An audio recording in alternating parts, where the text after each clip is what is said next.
Hello everyone. आज हम लोग अर्थशास्त्र के बहुत ही बेसिक सवाल को देखेंगे जो कि है इंडियन इकोनॉमी से। तो चलिए देखते हैं। भारतीय अर्थव्यवस्था। जब हम किसी देश को उसके समस्त आर्थिक क्रियाओं के संदर्भ में परिभाषित करते हैं तो उसे उस देश की अर्थव्यवस्था कहते हैं। देखिए पहला क्वेश्चन, अर्थशास्त्र का जनक किसे कहा जाता है? यह है एडम स्मिथ को। दूसरा क्वेश्चन है, अर्थव्यवस्था की छोटी आर्थिक इकाइयों का अध्ययन अर्थशास्त्र की किस शाखा के अंतर्गत किया जाता है? तो यह है व्यष्टि अर्थशास्त्र यानी माइक्रो इकोनॉमिक्स में इसका अध्ययन किया जाता है। नेक्स्ट, समष्टि अर्थशास्त्र को अर्थशास्त्र की एक अलग शाखा के रूप में आरंभ करने का श्रेय किसे दिया जाता है? तो वो है जॉर्ज मेनार्ड कीन्स को। नेक्स्ट, भारतीय अर्थव्यवस्था किस प्रकार की अर्थव्यवस्था मानी जाती है? तो वो है विकासशील अर्थव्यवस्था यानी ये अभी विकास कर रही है। भारतीय अर्थव्यवस्था की मुख्य विशेषताएं क्या क्या हैं? तो वो है कृषि की प्रधानता, प्रति व्यक्ति न्यूनतम आय तथा बढ़ती बेरोजगारी। ये सभी भारतीय अर्थव्यवस्था के कुछ विशेषताएं हैं। नेक्स्ट है, मिश्रित अर्थव्यवस्था की संकल्पना किस अर्थशास्त्री के विचारों से प्रेरित थी? तो वो थी जॉर्ज मेनार्ड कीन्स। बंद अर्थव्यवस्था से क्या आशय है?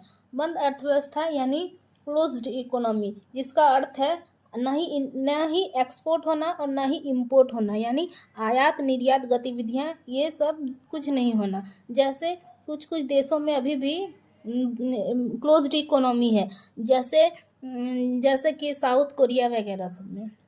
नेक्स्ट क्वेश्चन है, संयुक्त क्षेत्र की अवधारणा किन क्षेत्रों के संबंध को दर्शाती है? अब देखते हैं 9th क्वेश्चन, अर्थव्यवस्था में उच्च स्तरीय निर्णय लेने वाले संस्थानों को किस क्षेत्र के अंतर्गत शामिल किया जाता है? तो वो है पंचम क्षेत्र के अंतर्गत। 10वां क्वेश्चन है, अर्थशास्त्र के क्षेत्र में प्रथम नोबेल पुरस्कार किस वर्ष प्रदान किया गया था? तो 1969 में। अर्थशास्त्र में नोबेल पुरस्कार प्राप्त करने वाले भारतीय मूल के प्रथम व्यक्ति कौन थे? तो वो थे अमर्त्य सेन। नेक्स्ट क्वेश्चन है, राष्ट्रीय आय और प्रति व्यक्ति आय एक निर्धारित स्तर से ऊपर पाई जाती है, किसमें पाई जाती है? तो वो है विकसित अर्थव्यवस्था, जो कि यूएसए, कनाडा ये सब देशों में प्रचलित है। अहस्तक्षेप के सिद्धांत का प्रतिपादन किसने किया था? तो किया था एडम स्मिथ ने। गांधीवादी अर्थव्यवस्था किस सिद्धांत पर आधारित है? तो वो है न्याय के सिद्धांत पर यानी ट्रस्टीशिप के सिद्धांत पर आधारित है। 15वां क्वेश्चन है, समाजवादी अर्थव्यवस्था का जनक किसे माना जाता है? तो कार्ल मार्क्स को। भारतीय अर्थव्यवस्था के उदारीकरण का अग्रदूत किन्हें कहा जाता है? तो कहा जाता है डॉक्टर मनमोहन सिंह को।